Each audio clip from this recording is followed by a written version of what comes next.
4th testing video in. Hopefully this time the fucking mic's turned on. It's all connected and you can hear me. But it's now working. You can hear me. And you're probably wondering what the fuck I'm doing sat in front of a camera, when usually I'm just sat there talking about some TV shows or a movie I've just finished watching. Well, I just got done this morning watching, as I do every Sunday morning, Gary's economics video. Came out at 9 AM, as it always does. And it was quite a good video this week. They always are, but this one was really quite a good bit of food for thought, I thought. It was more focused on how the economic situation affects people's mental health. And I think that's something I know quite intimately, being someone that's grown up sort of working class, then definitely mentally ill. So I suppose that's what this video is about. It's more of a video to hold myself accountable more than anything. The reason I started this YouTube channel in general was because I've been dealing with addiction issues my whole life. See, I keep thinking there's people coming up behind me. No, I've been dealing with addiction issues my whole life, and I'm recovering as an addict from weed now. But it's torn my life down. It's really affected me.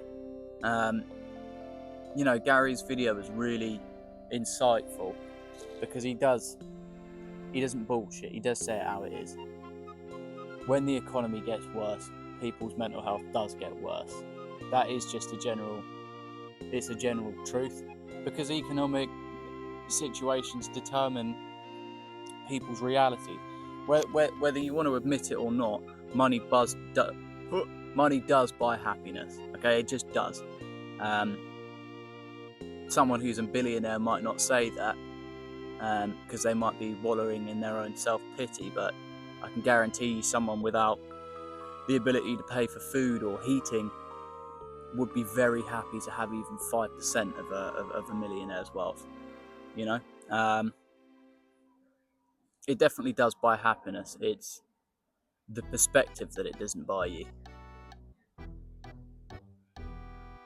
There's people coming.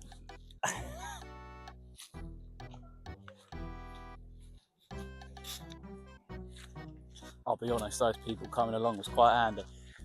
Gave me an opportunity to just check it was recording, and it is, so we're all good, we're all happy. But I suppose the point I'm trying to make in saying that money does buy happiness, it's because I suppose it sort of tells you how someone like me started on addiction.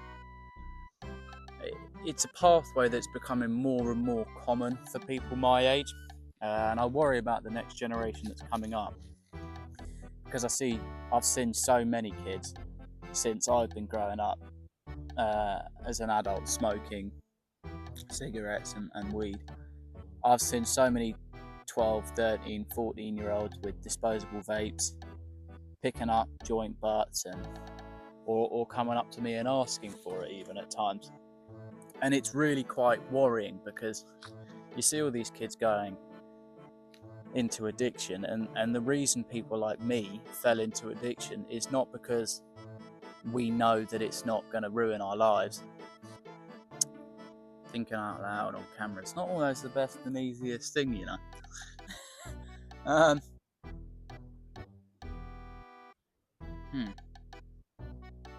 of lost my train of thought. That's another problem with weed. It does make you lose your train of thought. Yeah. Fuck. I had my words muddled up there. No, what I was trying to say is people that when we get into addiction, we are aware that these are life-changing substances that can ruin your life. They're expensive to consume, they're detrimental to your health, physically and mentally, and they do affect your ability to socialise, not just in the sense that, you might the typical things about weed. Oh, you're paranoid, or you, etc., etc. I'm not trying to go into the hyperbolizations of the effects of these addictions. I'm more looking at the realities. But it does affect your ability to socialise, because you're thinking about your next joint, or you just want to go out and smoke, and not everyone wants to go out and sit in a park and smoke. Yeah, not everyone does. So you lose your ability to socialise. You lose your ability to control your finances, and it affects your professional life as well. For me, the reason, again, I'm going back to starting this channel, I lost my job. I was a delivery driver. I drove a truck that delivered wheelie bins to people for the council, and I lost that job. Not because I was stoned at the time. I got pulled over. I got pulled over on my first holiday in 8 years.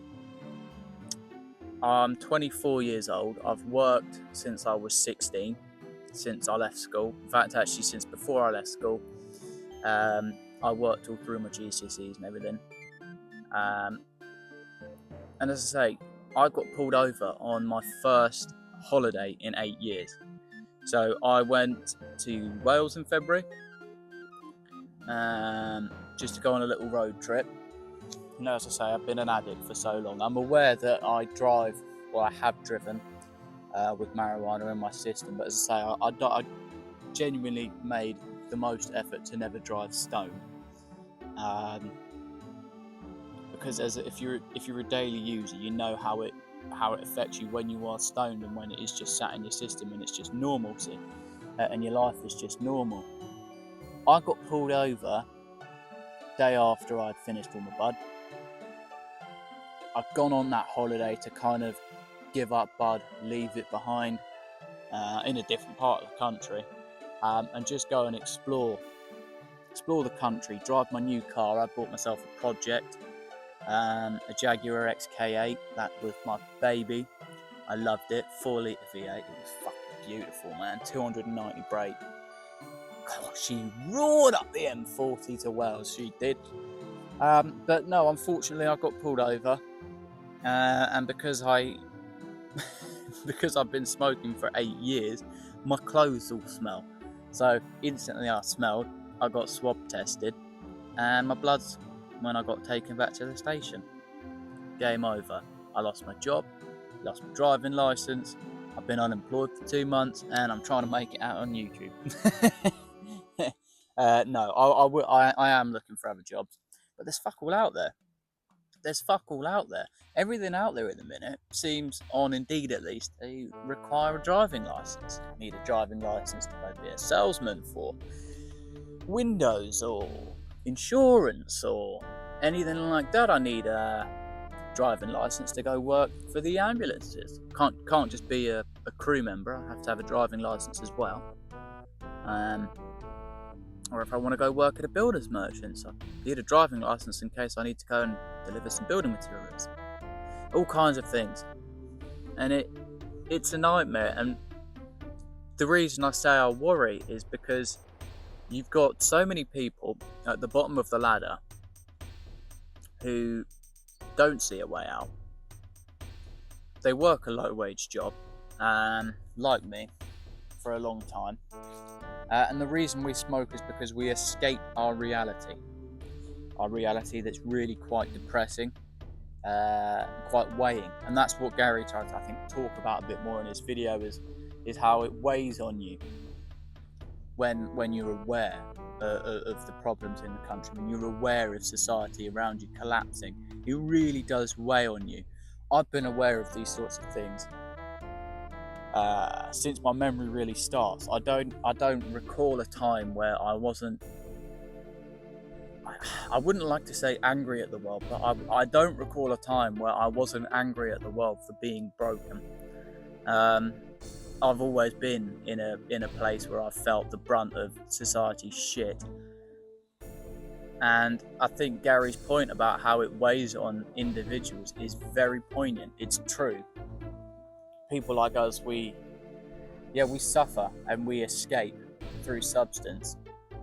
And if the economy keeps going going where it's going, there is going to be a whole load of people like me diving into addiction, getting further and further down that path to a point where you almost can't get out. I don't know if you've all heard. You probably have all heard. There'll be plenty of videos on it. I might see if I can link something that explains it. The sunk cost fallacy. You know, when you're an addict on something like weed, especially for someone like me, and you think you're too clever for your own good, you like to think you're right, and you like to think you are in control. When you're an addict, you're not in control. You are beholden to your addiction. It is a disease. But you like to think you are in control of it still. Gutted, I just watched 7 minutes of footage back. 7 whole minutes of footage back of just waffling. And this whole half of me was missing. Sorry about that, but I'm not going to go and redo it because I was off on one. But what I was getting to at the end, and where I lost my train of thoughts, I was talking about the sunk cost fallacy. So someone who's an addict, who's let's just recap. Someone who is depressed and weighed down on it, the state of the economy, the state of society falling apart, you know, economic opportunities being limited, educational opportunities being limited, whatever it might have been from wherever, however old you were, that you started having these feelings. You get into addiction because you're escaping. I mentioned that earlier. You're escaping reality because it is weighing on you too much. So if you're in this situation, the sunk cost fallacy applies because, as I say, you like to think you're in control of addiction, which is a disease, but you still like to think you're in control. And so you're stuck at this sunk cost. You're not going to turn around because you chose this path and you were right. So you're not going to give up because that would mean you were wrong this whole time. And then you've just gone and wasted, I don't know, over 8 years. I've probably smoked £100,000 by now. As I say, I've worked the entire time. I've got no assets, no savings. So yeah, probably smoked a good £100,000. It's a sunk cost fallacy. People like us, we're never going to turn around. I'm making this video because I'm trying to hold myself accountable. I want to turn around. I'd like to turn around. Despite what my dad might blither on to me about how I'm not turning myself around and how I need to go to the Catholic fucking church to do so. No, I've wanted to turn around for a long time. I've been aware of these problems that have been developing for at least the last 3.5, 4 years. But as I say, it's a case of sunk cost. We're not going to turn ourselves around willingly. For the most part, I think I'm probably quite a rare case. Someone who's come out to the woods, sit in front of a camera and out their problems to the world. There's not many people who are going to want to turn around. If you do want to turn around and you are someone who's struggling, someone who relates to this, drop a comment, subscribe. We'll go on this journey together, yeah? Because it's something that you're not going to do alone. I've tried to do it alone for the longest time. And it's difficult. It's really difficult. In fact, it's pretty much impossible to do it on your own. So, subscribe, like, share, drop a comment and share your experience because, you know, you can see I've got 11 subscribers, right? I've got no one else to talk to. So, I'm there. I want to chat to you all. I want to know how addiction and the economy and how everything affects you, because I want to get to a point where I've learned enough about how it impacts people, about the workings, so that I can have an impact and I can have a change. I've got ideas about society. I've always had ideas. It's time I start getting them out there to people, because people that I do tell them to, friends mostly, when we're having spliffs in the park, they always tell me, where do you get all this from? Like, you're so smart, or you know this and this, and where did you fucking find that out? And da da da. And I wish someone had said that to me at the da da da. And yeah, it's just a case of, do you know what? Let's all collaborate. Let's make a community and build an unstoppable force. You know, I started this video talking about Gary's video. I'm someone who's really passionate about that message. Taxing the wealth, taxing the ultra rich. I want to rebuild society. I want to be a member of that society. And so yeah, I guess that's kind of it. Bit of a weird video, bit of a different video. I will give you updates and how I'm doing, and maybe we'll do more videos like this. If you like this kind of thing, by all means. The next video I'm planning on doing is, or at least the next series, going to be James Bond. There's a whole new load of James Bond coming, and that's pretty cool. That's pretty exciting, especially because I grew up watching Daniel Craig's Bonds, and I've never actually seen the older Bonds. I've only seen the Craig ones, and my granddad used to make sets for Roger Moore's Bonds. So pretty cool. I'm going to do a series watching every single Bond film. Each video is going to be on a different Bond film. So yeah, I've got a lot of videos to make. Wish me luck. Sorry, right, yeah, now you can hear me. Yes, I do still smoke cigarettes. Sorry, get at me. But I just wanted to also shout out Johnny Mozza, great YouTuber.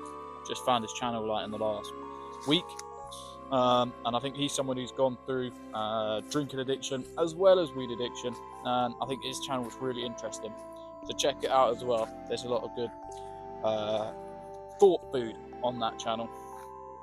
But yeah, that's enough from me. I'll see you later. But yeah, I'll get started on that as soon as possible. I'll keep you updated on how I'm doing, getting clean. And let me know down below how you're doing. If it's something you struggle with, and if you think the economic crisis is something that inevitably negatively affects your mental health, or if it's something that you think is purely down to personal responsibility. I'm open to the conversation, because I'm not going to sit here and deny the fact that I chose addiction and I chose other things. I'm aware of my personal responsibility, but I would like to have that discussion with people. So yeah, drop a comment, let's chat. See you later.